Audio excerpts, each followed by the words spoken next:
গেলে পাপ বলো কাদা মাটির মানুষ ভাই।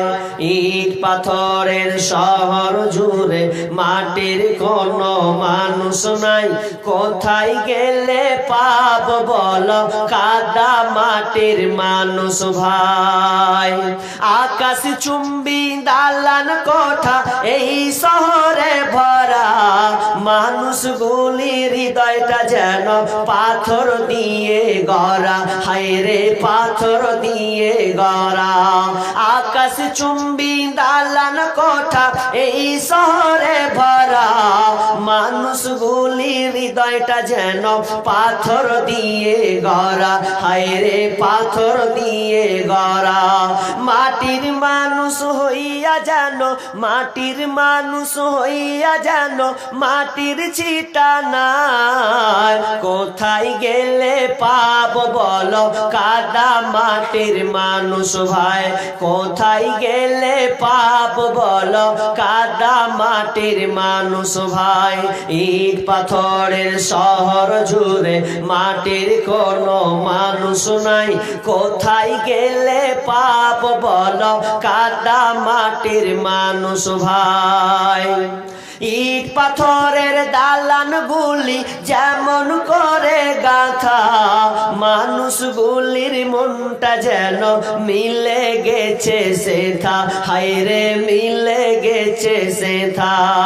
ইট পাথরের দালান গুলি যেমন করে গাথা, মানুষগুলির মনটা যেন মিলে গেছে সেথা, হায়রে মিলে গেছে সেথা।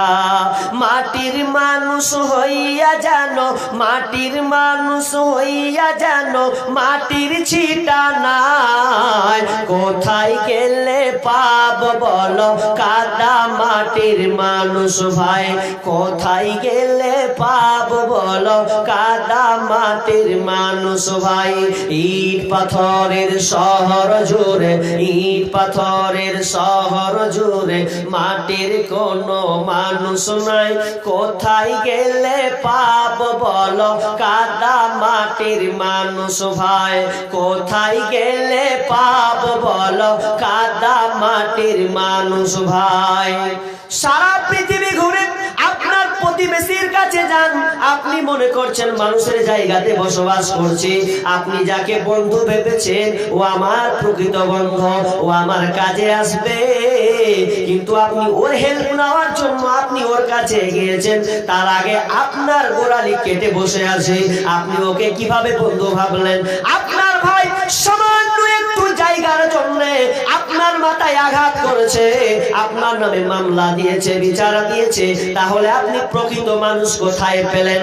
আপনি একজন ডাক্তারের কাছে গেলেন, ডাক্তার আপনাকে লাথি মেরে 1000 টাকার প্রেসক্রিপশন লিখে দিয়ে ওষুধ দিয়ে দিল। আপনার ডাক্তার আপনার কোম্পানির কাছে বিক্রি হয়েছে, তার মানে আপনি জেনে নেবেন আপনি প্রকৃত ডাক্তারের কাছে যাননি, বরং আপনি কসাইয়ের কাছে গিয়েছিলেন। প্রকৃত মানুষ নাই, তার মূল কারণ আমরা বলছি মানুষ পাই না, মানুষ হয় না। তো মানুষ করতে গেলে আগে মূল ফ্যাক্টরি, মূল জায়গাটাকে আগে ঠিক করতে হবে। আমি বলবো আজকে কি কি করতে হবে বাপ মাকে, তবে আপনার কথা মতো উঠবে। আপনি যদি এই কাজগুলো করতে পারেন তাহলে আমি 100% 100 বলতে পারি, কোরআন এবং হাদিসের আলোকে রেফারেন্স দিয়ে আপনাকে বলবো আজকে যে একজন সন্তান আপনার কথাই উঠবে আর বসবে, উঠবে আর বসবে যদি আপনি তার হক তার আদায় করবেন। আর হক যদি আদায় না করেন তাহলে আপনার কিছু করার নেই। আমার আল্লাহ বলছেন বিসমিল্লাহির রহমানির